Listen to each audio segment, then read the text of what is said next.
나홀로 아파트 투자해도 되는지 고민하는 분들 많으시죠? 가격대 보면은 생각보다 저렴하니까 상급지에 들어가기 위해서 나홀로 아파트 투자를 고민하는 분들이 많으신데, 여론은 이제 투자 가치가 없다, 그 사람들이 사지 말라고 하는 이유가 뭐냐 고민하는 사람들이 많거든요. 그리고 실제로도 나홀로 아파트에 대해서 분양이 나오면 집주 물량이 쏟아져서 아무도 들어가려고 하지 않거든요. 주변은 대단지로 둘러싸여 있는데, 혹은 빌라촌으로 우겨져 있는데 아파트 한 동만 단독으로 이렇게 나와 있는 거죠. 그러니까 이런 것들에 대해서 커뮤니티 시설도 없고 가격은 잘 안 오를 것 같고, 단지 아파트라는 이름 때문에 끌려가지고 들어가고자 하는 사람들이 또 많은 것도 사실인데, 뭐가 맞는지 제 생각을 한번 얘기해 볼게요. 우선 2021년에 부동산 광풍 시기였죠. 그때도 나홀로 아파트들 상당히 분양을 많이 했습니다. 우장산에 있는 H밸류이라는 67가구였었고요. 이때 경쟁률이 61대 1이었어요. 최고는 459대 1이었고, 그리고 신림스카이 아파트 43가구였고요. 246대 1까지 갔습니다. 그리고 VT 스타일 75가구였고요. 76대 1까지 갔어요. 그러니까 이때는 물론 부동산 투자를 안 하면 바보다라는 소리를 들었을 정도로 광기의 시기였었기 때문에 예년보다도 경쟁률이 상당히 높았는데, 그걸 감안하고 보더라도 경쟁률이 367대 1, 최고 가점이 75점까지도 나왔어요. 84점 만점이죠. 그러니까 거의 만점 수준에 해당되는 통장도 나홀로 아파트에 청약 놓고 그랬다는 거예요. 지금 생각하면 정말 아깝죠. 근데 이런 나홀로 아파트들, 특히 이 신림스카이 아파트는 18차 미분양까지 갔었고요. 지금도 제가 알기로는 안 팔리고 있어요. 3년이 됐는데도 불구하고 공급 세대 4세대가 아직도 남아있는 걸로 알고 있고요. 묻지마 청약으로 다 넣었다가 당첨되고 나서 현실을 깨닫고 여긴 아닌 것 같다, 생각보다 비싸다, 가격이 안 오를 것 같다 라는 얘기들을 들으니까 계약을 안 한 건데, 여기 VT 스타일도 여기 있죠. 76대 1까지 갔었어요. 여기도 미분양을 5차, 6차까지 갔었고요. 흔히들 나홀로 아파트에 대해서 가지시는 편견이 집값 안 오르는 거 아닌가요? 인데, 그 현실에 대해서 알려드릴게요. 우선 나홀로 아파트의 강점이라고 하면요, 집값 상승률이 준수합니다. 도곡동에 현대그린 아파트 한번 볼게요. 171세대고요. 20년식입니다. 위치는 여기에 있어요. 양재역 이용할 수 있고요. 그리고 인근에 역삼럭키 아파트 있거든요. 여기가 현대 아파트고, 현대그린 아파트 바로 옆에 역삼럭키가 있는 거예요. 여기는 1100세대고요 31년 차 됐습니다. 근데 상승률을 보시면 거의 비슷하죠. 여기 28%인데 34% 올랐으니까, 여기 37평 기준으로요, 여기는 37평 단독 세대로 돼 있어요. 참고로 실거래가 19.4억이 됐고요. 전저점 이때 2023년 초반에 15.2억이었었고요 전고점 21년 22년에 19.2억이었습니다. 그러니까 이번 상승장에서 전고점 돌파한 거고요. 지금 강남 3구 용산은 전고점 돌파한 단지들이 많고, 마용성도 아직 전고점 돌파한 단지들이 많지 않은데, 나홀로 아파트에 해당되는 현대그린 아파트는요, 전고점을 이미 돌파한 거예요. 역삼럭키 한번 볼까요? 현재 23.7억이고요. 전저점 17.6억이었습니다. 전고점은 23.5억이었고요. 여기도 역시 전고점 돌파했죠. 같이 돌파한 거예요. 같이 있잖아요. 상승률은 조금 다를지라도 같이 전고점 돌파한 겁니다. 자, 우리가 편견을 가지고 있었던 나홀로 아파트의 상승률이 현저히 낮을 것이다 라고 생각을 했었는데, 실제로 보니까 얼마 차이 안 나는 거를 알 수 있었죠. 물론 평형은 다르다 할지라도 이게 나홀로 아파트라고 해서 투자할 만한 가치가 없구나 라고 생각해서는 안 된다라는 거죠. 또 한번 볼게요. 공덕 현대아파트 183세대고요. 마포 레미안 프로지오는 3800세대예요. 위치도 인접해 있습니다. 여기이고요. 마레프가 여기에요. 여기 25% 올랐고요. 여기 38% 올랐습니다. 자, 마레프 같은 경우에는 전국에서 인지도가 상당히 높은 단지이니까, 그리고 연차도 많이 차이 나잖아요. 여기는 12년 차고 여기는 37년 차니까, 그러니까 상승률에 있어서 어느 정도 차이가 나는 거는 감안해야 되는데, 과연 이 25% 상승률과 38% 상승률이 투자를 안 할 만큼 크게 벌어진 수익률이냐 라고 생각해 봤을 때 그렇진 않죠. 여기 12.5억 찍었고요. 저점이 10억이었습니다. 마리프는 21.5억 찍었고 전저점이 15.6억이에요. 물론 절대값으로 보면 마리프가 훨씬 높죠. 6억이 오른 거니까. 여기는 2억 5천이 오른 거고. 그러니까 절대값으로 보면은 당연히 마리프가 좋은데 수익률도 그렇고요. 근데 이 연식의 차이를 고려했을 때 25% 나쁘지 않다. 그리고 투자 금액이 상대적으로 덜 들어가잖아요. 부동산 투자는 물론 시드가 엄청 많으면 그때부터는 수익금이 중요한데, CG가 낮을 때 초반 그리고 갈아타기 하는 과정에 있어서는 수익률이 중요합니다. 똑같은 돈을 투자해도 수익률이 높은 단지에 투자를 해야 되는 거예요. 그러니까 공덕 현대가 나홀로 세대로서 투자 가치가 없다고 생각해서 투자하면 안 되는 게 아니고요. 상대적으로 적은 자본을 갖고 있다고 하더라도 높은 상승률, 비교적 높은 상승률을 거둘 수 있다라는 거예요. 무조건 높은 세대수만 고집할 필요는 없다라는 겁니다. 한 가지 케이스 더 볼게요. 강동 성원 아파트입니다. 그리고 레미안 강동 팰리스고요. 위치는 이렇게 돼요. 성원 아파트 여기 있고 레미안 팰리스 여기 있습니다.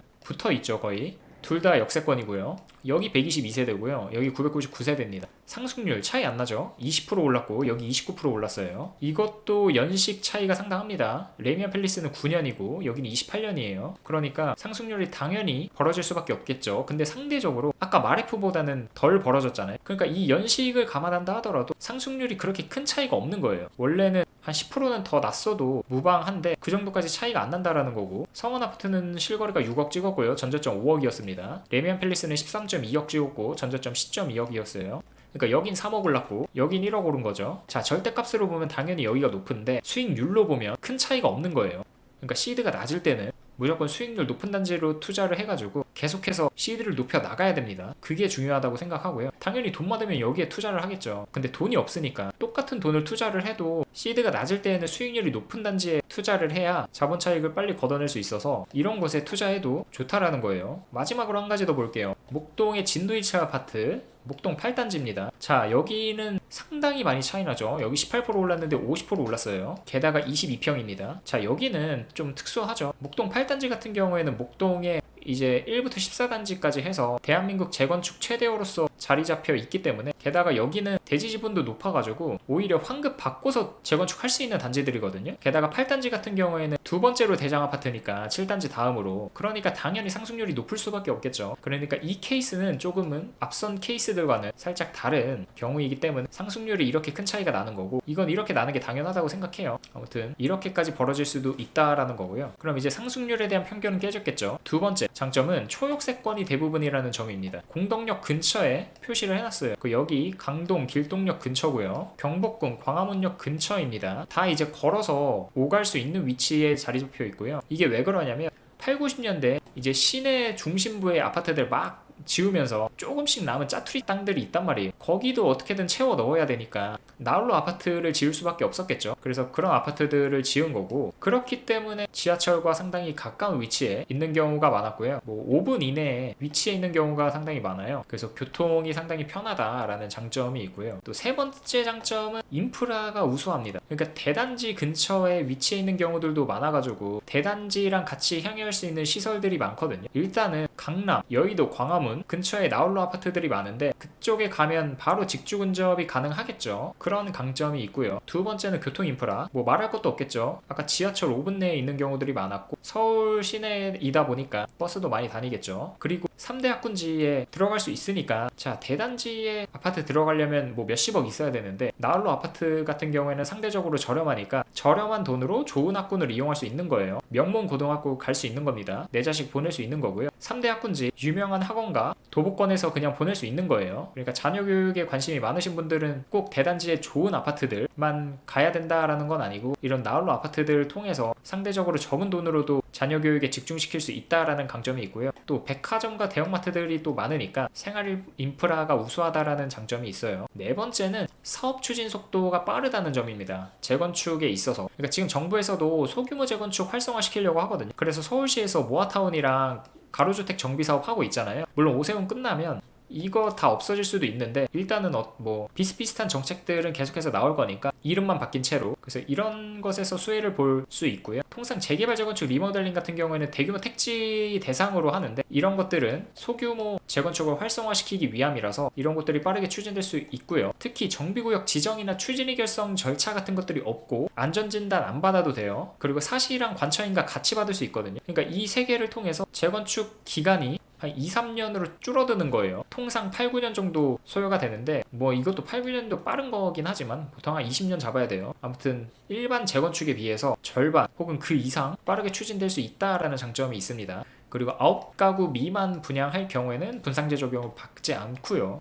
또 나홀로 아파트 같은 경우에는 1대1 재건축이 많아가지고 분양을 해봤자 9가구 미만인 경우들이 많아요. 그러니까 분상제 안 받고 그나마 사업성을 충족시킬 수 있을 만한 그런 요소들이 있고요. 재건축 초과이익 환수 대상도 아닙니다. 그러니까 사업이 뭐 주민들끼리 의견만 맞으면 빠르게 추진될 수 있다라는 장점이 있고요. 투자 수익률이 상대적으로 높습니다. 보시면 나홀로 아파트들이 뭐 서울, 경기, 인천 할 거 없이 일반 아파트들보다 더 높은 거를 알 수 있죠. 한번 예시를 들어드리자면 신당동에 파라다이스 아파트 있거든요. 갭 2.3억입니다. 매매가 8.3억이고 전세 6억인데 여기 만약에 5천만 원 오르면 수익률이 22%죠. 왜냐면 2.3억이 내 돈이 들어갔다라는 건데 5천만 원 이익을 본 거니까 수익률 22%가 나오는 거고요. 청구 2편한 세성 바로 인접한 위치에 있거든요. 아까 보여드렸죠. 여기 갭 6.4억이에요. 15.8억에다가 전세 9억입니다. 그러니까 6.8억 원에 내 돈이 들어갔다라는 건데 여기서 만약에 1억이 오르면은 수익률 14%가 나오겠죠. 그러니까 이건 보정한 거예요. 이거는 대단지니까 1억 오른다라고 했고 같은 기간 동안 여기는 5천만 원 오른다고 가정한 겁니다.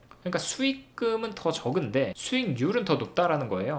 아까 뭐라고 말씀드렸죠? 시드가 낮을 때는 수익금보다 수익률이 중요하거든요. 수익률 높은 단지에 투자를 해야 됩니다. 그러니까 적은 돈으로 높은 수익률을 거둘 수 있다라는 거예요. 똑같은 위치인데도 불구하고 이런 식으로 여러 번 갈아타기 해가지고 강남 3구로 가는 거고요. 아무튼 상대적으로 높은 투자 수익률을 거둘 수 있다라는 장점이 있습니다. 그럼 단점은 뭐가 있을까요? 재건축 추진 속도가 빠르다고 했잖아요. 하지만 재건축 되는 것 자체가 힘듭니다. 왜냐면 여기 신번포 한신 26차 같은 경우에 여기도 나홀로 아파트거든요. 한계동으로 돼 있고 66가구입니다. 2017년에 안전진단 통과를 했어요. 그리고 소규모 재건축 사업성 분석 우선 검토 단지에 선정이 됐었고요. 하지만 현재까지 조합 설립도 안 되고 있습니다. 이게 왜 그러냐면 여기 주민들이 66가구밖에 안 되니까 한마음 한뜻으로 가야 되는데 75%가 넘어야 조합 설립이 가능하죠. 근데 그 75%라는 거는 예를 들어서 1000가구 중에서 75%를 달성하는 것과 100가구 중에서 75% 달성하는 거는 난이도가 다르잖아요. 이게 더 어렵거든요. 그러니까 세대수가 적으면 적을수록 한마음 한뜻으로 모이는 게 상당히 힘들어요. 그러니까 이 1000가구면은 사실 몇몇 가구가 반대한다 하더라도 어떻게 설득해가지고 돈을 어떻게 끌어다 모아가지고 이렇게 갈 수가 있는데 여기는 일부 단지들이 반대하기 시작하는 순간 끝까지 반대할 수밖에 없기 때문에 진행되기가 힘듭니다. 그러니까 내가 만약에 돈이 없어요. 재건축을 다른 사람들이 다 하고 싶어하고 속으로도 하고 싶은데 아니 분담금 낼 돈이 없는데 어떻게 동의를 합니까? 동의를 하면은 나는 현금 청산돼가지고 쫓겨나는 수밖에 없는데 지금 반포에서 잘 살고 있는데 그리고 아파트 상태도 내가 봤을 때는 나쁘지 않은 것 같고 근데 재건축을 하면 나는 쫓겨나는 게 100%인데 왜 동의를 하겠어요? 그러니까 이 66가구 중에서 그런 재건축에 반대하는 세력들 있으면은 마음을 쉽게 돌릴 수가 없기 때문에 한 번 안 되면 끝까지 안 되는 경우들이 많아요. 그러니까 이분들이 만약에 이사를 가면 그리고 이사를 간 가구가 새로운 가구들로 채워지고 그 사람들이 좀 자금 여력이 있고 이러면은 상관없는데 이사 안 가고 계속 버티고 있으면은 계속 추진을 못 하는 겁니다. 그러니까 기본적으로 이런 소규모 단지들 같은 경우에 재건축이 추진이 되려면 주민들의 자금 여력이 좀 돼야 되고요. 분담금을 감당할 수 있어야 됩니다. 근데 지금 분담금이 2022년에 120인데 2010년에 100이었거든요. 그때를 기준으로 보면 5년간 30%가 오른 거예요, 무려. 그러니까 공사비가 계속해서 올라가니까 주민들의 분담금은 계속해서 올라갈 수밖에 없고 그럼 재건축에 반대할 수밖에 없겠죠. 자, 신번포 18차 337동 같은 경우에는 여기 335랑 336동이랑 분리재건축 추진하고 있거든요. 그래서 여기는 통합재건축을 갈 거예요. 그렇게 실제 준비 중인데 여기 같은 경우에는 111제곱에서 97제곱으로 받는다 하더라도 분담금이 무려 12억입니다. 근데 일반 개인이 현금으로 12억 갖고 있는 사람들이 얼마나 될까요? 그러니까 이런 사람들은 다 반대할 수밖에 없겠죠. 아니면은 84로 가던가 59로 가던가 뭐 이래야 되는 거예요. 그런 것들을 수용을 하면 재건축이 진행이 되는 건데 동의율을 받아낼 수 있으니까. 근데 이거를 끝까지 반대하면은 역시 재건축 못 가는 겁니다. 솔직히 111제곱에서 살고 있다가 59로 이사하라고 하면 엄청 좁게 느껴질 거거든요. 그러니까 쉽게 마음을 바꾸기가 힘든데 아무튼 여기도 이런 공사비 때문에 계속해서 공사비 상향을 뭐 500억에서 800억까지 올렸다고 하는데 그럼에도 불구하고 12억이 나오는 거니까 쉽게 재건축에 동의할 수가 없는 상황이고요. 그래서 이 소규모 재건축 같은 경우에 속도는 상당히 빨리 낼 수 있으나 이렇게 주민들의 자금 사정에 따라서 몇 년째 몇십 년째 안 될 수도 있다라는 그런 양날의 검 같은 투자처가 될 수 있고요. 게다가 황금성이 좀 낮습니다. 보시면 반포역의 잠원현대 같은 경우에 116세대예요. 반포자이 3400세대들요. 최근 3년 동안 거래량이 여긴 15건이었고 124건입니다. 자, 강동 아까 보여드렸죠. 강동 팰리스 같은 경우에 999세대 중에 3년간 98건 거래가 됐는데 강동역 상대빌 같은 경우에 110세대고요. 3년간 4건 거래가 됐어요. 자, 방금도 보여드렸죠. 신당동 파라다이스 132세대 중에 9건 거래됐고요. 청구 2편 한 세당 895세대 중에 40건 거래됐습니다. 그러니까 내가 만약에 여기나 여기 살고 있다고 생각을 해봐요. 갈아타기를 지금 해야 되는데 거래량이 1년에 한 건씩 나오는데 4개 팔리면은 다행이지 안 팔리면은 2년이고 3년이고 계속해서 갖고 있어야 되거든요. 근데 지금 딱 갈아타기 할 타이밍인데 내 집이 안 팔려서 갈아타기를 놓치고 집값은 계속 올라가고 그럼 나는 울며 겨자 먹기로 계속 여기 살 수밖에 없는 거예요. 그런 치명적인 단점이 있고요. 또 매물대가 상당히 얕습니다. 왜냐면 세대수가 얼마 안 되기 때문에 한번 거래 찍히면은 막 몇 억씩 올라가는 경우가 있거든요. 몇 억씩 떨어지기도 하고요. 세대수가 많으면 이렇게 촘촘하게 해가지고 올라가거나 내려가는데 이런 데들 한번 찍힐 때마다 뭐 1억, 2억씩 올라가고 내려가는 상태에서 찍히니까 그런 가격 등락폭이 크다는 점. 그리고 수요가 적습니다. 아까 그런 단점들이 있기 때문에, 그리고 나홀로 아파트들이 집값이 안 오른다라는 편견들을 갖고 계시기 때문에 수요가 적거든요. 그래서 관심들이 없습니다. 팔려고 부동산에 내놔도 관심이 없기 때문에 문의조차 안 오고요. 거래 회전이 느립니다. 보시면은 4건, 뭐 15건, 9건 밖에 없죠. 최근 1년도 아니고 3년간 거래량이 이렇다는 거니까 좀 거래가 회전이 돼서 집주인들 여러 번 바뀌고 투자 수요도 또 들어오고 이래야지 활성화가 되는 건데 회전이 안 되니까 그 사람 그대로 계속 가는 거예요. 그러니까 뭐 아까처럼 재건축도 힘들고 그런 단점들이 있습니다. 그래서 한 줄 평은 굳이 추천은 안 합니다. 제가 앞서 여러 가지 장점들에 대해서 말씀을 드렸지만 단점이 너무 치명적이에요. 최종 목적지가 아니라면 우린 언젠가 갈아타기를 계속 해야 되거든요. 그러니까 갈아타기라는 것도 한 번, 두 번, 세 번, 네 번 해가지고 강남 3구 혹은 용산 뭐 개인이 생각하는 최고의 목적지로 이제 도달해야 되는 건데 갈아타기 한번 타이밍 놓치면 몇 년을 그냥 갖고 있어야 돼요. 그러니까 갈아타기 자체가 너무 힘드니까 이 단점이 너무 치명적이어서 굳이 나홀로 아파트를 살 필요는 없다라는 생각이고,